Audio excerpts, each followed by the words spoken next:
दोस्तों very good morning to all of you. आज है 30 अक्टूबर 2021 और 30 अक्टूबर से करंट अफेयर्स के जितने भी क्वेश्चंस बनते हैं उनको आज की इस वीडियो में डिस्कस करेंगे। पूरा वीडियो बहुत ध्यान से देखना क्योंकि इसको बहुत ही ज़्यादा डिटेल में डिस्कस किया गया है। तो आज का हमारा सबसे पहला क्वेश्चन बनेगा कि हाल ही में किस मंत्रालय ने आज़ादी का अमृत महोत्सव के एक पार्ट के रूप में अमृत महोत्सव पॉडकास्ट लॉन्च किया है? तो इसका राइट आंसर हो जाएगा ऑप्शन नंबर बी, संस्कृति मंत्रालय। इसका राइट आंसर हो जाएगा।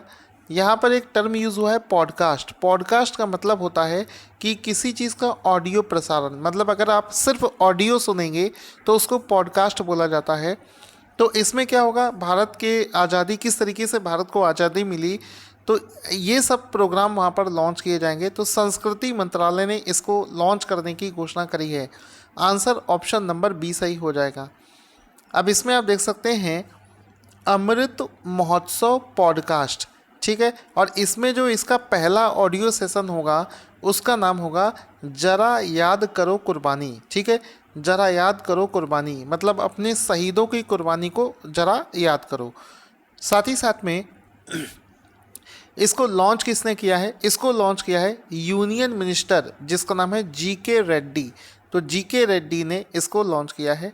आप देख सकते हैं इनका नाम भी आप एग्ज़ाम में याद रख सकते हैं कि इस समय भारत के संस्कृति और पर्यटन मंत्री कौन है। तो आंसर हो जाएगा केंद्रीय संस्कृति और पर्यटन मंत्री का नाम है जीके रेड्डी, जी किशन रेड्डी। इसका राइट आंसर हो जाएगा। अब दोस्तों कोई भी बंदरगाह होता है, कोई भी पोर्ट होता है, तो वहाँ पर आपस में शिप्स को बात करने के लिए, मतलब कम्युनिकेशन करने के लिए किसी न किसी टेक्नोलॉजी का यूज़ करना पड़ता है। तो क्वेश्चन बना है कि हाल ही में किस शहर का Shyama Prasad Mukherjee port radio over internet protocol, ठीक है, जिस टेक्नोलॉजी को बोलते हैं ROIP सिस्टम का इस्तेमाल करने वाला पहला भारतीय बंदरगाह बन गया है? तो इसका राइट आंसर हो जाएगा कोलकाता। ऑप्शन नंबर ए सही हो जाएगा कि ROIP तकनीकी का इस्तेमाल करने वाला भारत का पहला जो बंदरगाह है जिसका नाम है श्यामा प्रसाद मुखर्जी पोर्ट, ये कोलकाता में स्थित है। ऑप्शन नंबर ए इसका राइट आंसर हो जाएगा। अब अगर कई जगह आपको ROIP का फुल फॉर्म भी पूछा जाए तो आंसर करना रेडियो ओवर इंटरनेट प्रोटोकॉल, जिसको बोलते हैं ROIP, ठीक है। तो ये इसका राइट आंसर हो जाएगा। अब इसमें आप देख सकते हैं यहाँ पर इसका हाल ही में इनॉग्रेशन किया गया है रेडियो ओवर इंटरनेट प्रोटोकॉल, यानी कि रेडियो सिग्नल्स आपस में ट्रांसमिट होंगे और इंटरनेट पर होंगे। इंटरनेट के माध्यम से एक अच्छी संचार प्रणाली, कम्युनिकेशन इस्टेब्लिश किया जाएगा, ठीक है। तो ये इसका राइट आंसर हो जाएगा। अब इसका फ़ायदा क्या मिलेगा? इसका फ़ायदा ये मिलेगा कि लंबी दूरी में कम्युनिकेशन इस्टेब्लिश किया जाएगा। साथ ही साथ में अगर कभी भी ख़राब मौसम है या कोई प्राकृतिक आपदा आ रही है तो ऐसे समय पर इस कम्युनिकेशन टेक्निक का इस्तेमाल किया जा सकता है। ये जो श्यामा प्रसाद मुखर्जी पोर्ट है ये कहाँ पर स्थित है? ये कोलकाता में स्थित है, ये चीज़ मैं आपको बता चुका हूँ। साथ ही साथ में इसके अध्यक्ष का नाम है विनीत कुमार, ये वाला पॉइंट भी आपको याद रखना है। साथ ही साथ में रिसेंट में एक और इम्पॉर्टेंट पॉइंट है कि कई ऐसे पोर्ट हैं जो कि एग्ज़ाम में पूछा जाता है कि बताओ वो कहाँ पर स्थित हैं। जैसे कि एक पारादीप पोर्ट है, ये ओडिशा राज्य में स्थित है। जवाहरलाल नेहरू पोर्ट, ये मुंबई महाराष्ट्र में स्थित है। मोर्मुगांव पोर्ट, ये गोवा में स्थित है। अभी ये वाला जो क्वेश्चन है ये एग्ज़ाम में पूछा भी गया था, जूनियर एडेड एग्ज़ाम में ये पूछा गया था। इसके बाद में आता है दीन दयाल पोर्ट, ये स्थित है आपका कांडला गुजरात में स्थित है। तो ये सारे पॉइंट्स आपको रिमेंबर रखने हैं, एग्ज़ाम के लिए पूछे जा सकते हैं। इसके बाद में करंट अफेयर्स का नेक्स्ट क्वेश्चन बना है इस टाइप का, ये जो क्वेश्चन बना है दोस्तों, ऐसे क्वेश्चन अभी रिसेंट में बहुत ज़्यादा एग्ज़ाम में पूछे गए हैं। क्वेश्चन बनेगा कि कौन सा राज्य हर वर्ष खुले में शौच मुक्त और बिजली हासिल करने वाला भारत का पहला राज्य बन गया है?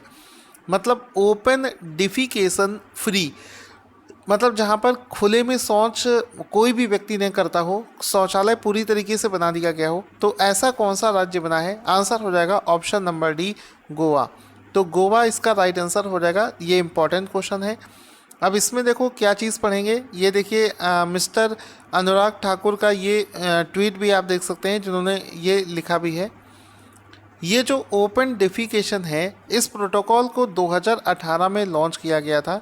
साथ ही साथ में इसमें ओपन डेफिकेशन को के मामले में गोवा पहला राज्य बना है। साथ ही साथ में अभी रिसेंट में कौन सा UP-SSC का जो PET का एग्ज़ाम था, उसमें ये वाला पॉइंट पूछा गया था। आपको याद होगा ये क्वेश्चन डिक्टो ऐसे ही पूछा गया था कि हर घर जल मिशन के तहत प्रत्येक घर को नल का पानी उपलब्ध कराने वाला भारत का पहला राज्य कौन सा बना था? तो उसका भी आंसर हो जाएगा कि गोवा जो है ये भारत का पहला ऐसा राज्य बना था जिसने कि हर घर में पीने के पानी का नल पहुंचाने का काम किया है। कौन से मिशन के तहत? हर घर जल मिशन के तहत उन्होंने ऐसा किया था। और ये वाला पॉइंट एग्जाम में पूछा गया था, डिक्टो वैसा ही पॉइंट मैं आपको यहाँ पर बता भी रहा हूँ। साथ ही साथ में गोवा राज्य ने एक और उपलब्धि हासिल करी है, उसने गरीबों और ज़रूरतमंदों को मुफ्त में राशन उपलब्ध कराने के लिए 100% लक्ष्य हासिल करने का भी रिकॉर्ड बनाया था। ठीक है, गोवा ने कोविड-19 टीकाकरण की 100% पहली खुराक भी पूरी कर ली है। तो ये सभी पॉइंट्स आपको गोवा के लिए याद रखने हैं। इस समय गोवा की जो CM है उनका नाम है प्रमोद सावंत। गोवा की कैपिटल है पणजी। राज्यपाल का नाम है श्रीधरन पिल्लई। स्थापना हुई थी 30 मई 1987 को। अब दोस्तों वैसे मैं अभी तक किसी भी राज्य की स्थापना दिवस ज़्यादातर नहीं बताता था, कभी कभी बता देता था अगर फाउंडेशन डे है तो। इस बार क्यों बता रहा हूँ? क्योंकि अभी UP-PCS में एक क्वेश्चन पूछा गया था जिसमें कि 4 राज्यों के नाम दिए गए थे, उसके सामने उनके फॉर्मेशन डे दिए रहे थे और उसमें आपको बताना था कि कौन से राज्य का फॉर्मेशन डे कौन सा है। तो इस टाइप के क्वेश्चन अब एग्ज़ाम में पूछे जा रहे हैं। एक नया ट्रेंड चल रहा है, तो ट्रेंड के साथ में चलने से ज़्यादा फ़ायदा है। साथ ही साथ में अगर दोस्तों आपको हमारा वीडियो पसंद आता हो तो इसको लाइक करने में बिल्कुल भी कंजूसी ना करें। क्वेश्चन बनेगा कि स्कूल शिक्षा और साक्षरता विभाग ने किस मिशन के कार्यान्वयन के लिए राष्ट्रीय संचालन समिति का गठन किया है? जिस समिति को इंग्लिश में बोलते हैं नेशनल स्टीयरिंग कमेटी का गठन किया है। तो स्कूली शिक्षा और साक्षरता विभाग ने एक कमेटी बनाई है जिसका नाम है, एक मिशन बनाया है जिसका नाम है निपुण भारत मिशन। इस मिशन के लिए कमेटी बनाई है। किसने बनाई है? स्कूली शिक्षा और साक्षरता विभाग ने। स्कूली शिक्षा और साक्षरता विभाग ने शिक्षा का स्तर बढ़ाने के लिए, शिक्षा में और अच्छे से क्या हो सकता है, इसके लिए एक मिशन लॉन्च किया है जिसका नाम है निपुण भारत मिशन। और इस निपुण भारत मिशन को लॉन्च करने के लिए एक कमेटी बनाई है जिसका नाम है नेशनल स्टीयरिंग कमेटी, NSC।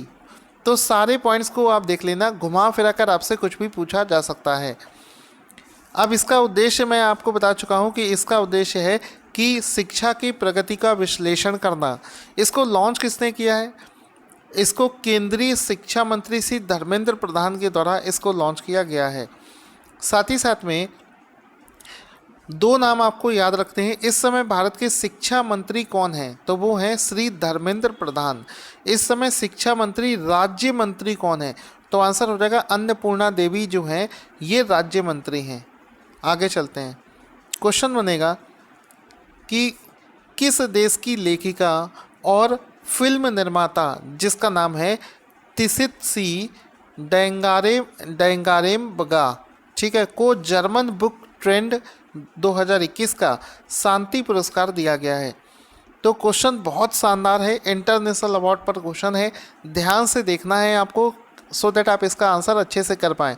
फिर से देखना मैं आपको क्या बोलने की कोशिश कर रहा हूँ कि किस देश की लेखिका और फिल्म निर्माता जिनका नाम है तिसित्सी डेंगारेम्बगा को जर्मन बुक ट्रेंड 2021 का शांति पुरस्कार, पीस प्राइज दिया गया है?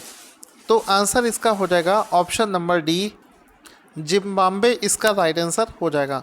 तो option number D will be the right answer कि ये जो पुरस्कार है जर्मन बुक ट्रेंड 2021 का जो शांति पुरस्कार है ये जिम्बाब्वे की रहने वाली तितित्सी डेंगारेम्गा को दिया गया है। ऑप्शन नंबर डी इसका राइट आंसर हो जाएगा।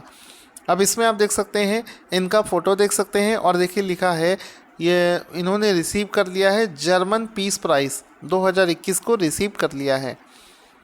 साथ ही साथ में उन्होंने इंटरनेशनल लेवल पर एक मिशन लॉन्च किया था जिसकी वजह से उनको ये पुरस्कार दिया गया है। उस मिशन का नाम है न्यू इनलाइटमेंट, नए ज्ञानोदय। न्यू इनलाइटमेंट नाम से उन्होंने पूरी दुनिया में एक मिशन लॉन्च किया था जिसकी वजह से उनको ये पुरस्कार दिया गया है। साथ ही साथ में आपको एक और चीज़ याद रखनी है कि ये जो महिला हैं ये पहली अश्वेत महिला बनी है, पहली अश्वेत महिला बनी है जिन्होंने उन्होंने ये अभी जो अवार्ड इनको मिला है उसको प्राप्त करने वाली पहली अश्वेत महिला बनी है। कौन सा अवार्ड मिला है इनको? मिला है जर्मन शांति पुरस्कार, जीतने वाली पहली अश्वेत महिला बनी है। साथ ही साथ में वर्ष 2021 का जो पेन पिंटर पुरस्कार है उसको भी इन्हीं ने ही जीता है। तो पेन पिंटर पुरस्कार भी जीता है और जर्मन का शांति पुरस्कार भी जीता है। तो ये दोनों चीज़ें ही एग्ज़ाम में पूछी जा सकती हैं।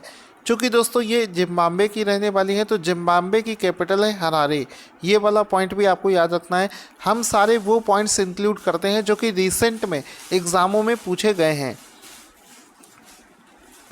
इसके बाद में क्वेश्चन बनता है कि किसने वर्ष 2021 का मोटो जीपी वर्ल्ड चैम्पियनशिप 2021 को जीत लिया है। तो एक बार फिर से देख लेंगे कि किसने वर्ष 2021 का मोटो जीपी वर्ल्ड चैम्पियनशिप जीता है। आंसर हो जाएगा option number C, Fabio Quartararo. Option number C इसका राइट आंसर हो जाएगा कि हाल ही में फैबियो क्वार्टारो ने वर्ष 2021 का मोटो जीपी वर्ल्ड चैम्पियनशिप को जीत लिया है। ऑप्शन नंबर सी इसका राइट आंसर हो जाएगा। अब इसमें आप देख सकते हैं इनका फ़ोटो भी फैबियो क्वार्टारो का, जिन्होंने मोटो जीपी वर्ल्ड 2021 के खिताब को अपने नाम कर लिया है। क्वेश्चन बनेगा हाल ही में किसने संयुक्त राज्य अमेरिका की पहली महिला उपराष्ट्रपति जिसका नाम है कमला हैरिस की जीवनी, ठीक है, जिसका नाम है कमला हैरिस फिनोमिनल विमेन नामक नई पुस्तक लिखी है। तो हाल ही में रिलीज़ करी गई ये जो पुस्तक है जिसका नाम है कमला हैरिस फिनोमिनल विमेन। इस पुस्तक को लिखने वाले राइटर का नाम है ऑप्शन नंबर डी, चिदानंद राजघट्टा। ऑप्शन नंबर डी इसका राइट आंसर हो जाएगा कि कमला हैरिस की जीवनी जिसका नाम है कमला हैरिस फिनोमिनल विमेन, इसको लिखने वाले राइटर का नाम है चिदानंद राजघट्टा। ऑप्शन नंबर डी इसका राइट आंसर हो जाएगा। इसमें देख सकते हैं फिनोमिनल विमेन कमला हैरिस और चिदानंद राजघट्टा के द्वारा इसको लिखा गया है। वर्ष 2021 की कुछ और फेमस पुस्तकें जो कि एग्ज़ाम में पूछी जा सकती हैं। हाल ही में रिलीज़ करी एक पुस्तक है 2021 की 400 डेज, इसको चेतन भगत ने लिखा था। फिर उसके बाद में एक पुस्तक है translating my self and others, इसको लिखा था जंपा लहरी ने। How the earth got its beauty, इस पुस्तक को लिखा है सुधा मूर्ति ने। इसके बाद में आता है Balakot air strike, how India avenged Pulwama, इसको लिखा है मनन भट्ट ने। सारी किताबें मैं आपको पहले से भी करवा चुका हूँ, ये सिर्फ रिवीजन होता है सो दैट आप लंबे समय तक चीज़ों को याद रख पाएँ। क्वेश्चन बनेगा कि आइसर मोटर्स लिमिटेड ने किसे कंपनी के प्रबंध निदेशक यानी कि मैनेजिंग डायरेक्टर के रूप में 5 साल के लिए अपॉइंट कर दिया है। तो इसका देखो राइट आंसर क्या हो जाएगा। ऑप्शन नंबर सी इसका राइट आंसर हो जाएगा Siddharth Lal.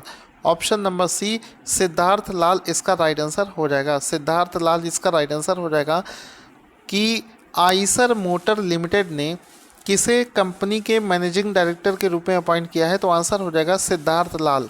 Option number C इसका राइट आंसर हो जाएगा। सिद्धार्थ लाल का फोटो भी आप यहाँ पर देख सकते हैं।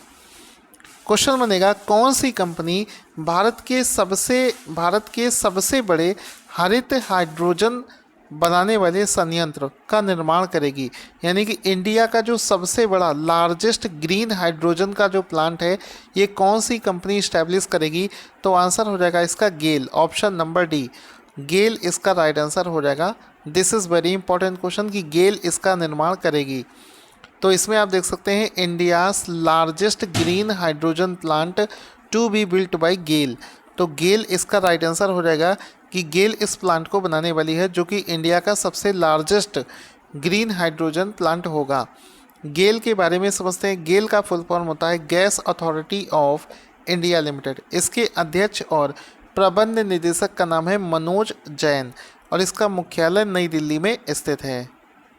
अब चूंकि हमने गेल का डिस्कशन किया है तो इससे जुड़ी हुई कुछ और कंपनियां हैं जिनके मुख्यालय, जैसे कि BHEL का मुख्यालय दिल्ली में है, NTPC का मुख्यालय दिल्ली में है, पावर ग्रिड का मुख्यालय जो है वो गुड़गांव में है, इसरो का मुख्यालय बेंगलोर कर्नाटक में है। तो ये सारे पॉइंट्स भी अगर आपको याद हैं तो एग्ज़ाम में आपको बहुत हेल्प मिलने वाली है। इसके बाद में क्वेश्चन बनेगा कि प्रतिवर्ष किस दिन अंतर्राष्ट्रीय animation day, international animation day मनाया जाता है। तो आंसर हो जाएगा हर साल 28 अक्टूबर को, एवरी ईयर 28 अक्टूबर को ये दिवस मनाया जाता है जिसका नाम है international animation day. Option number D इसका राइट आंसर हो जाएगा। इस बार जो ये दिवस मनाया गया है इसका कौन सा संस्करण मनाया गया है, इसका 20वां संस्करण हाल ही में मनाया गया है।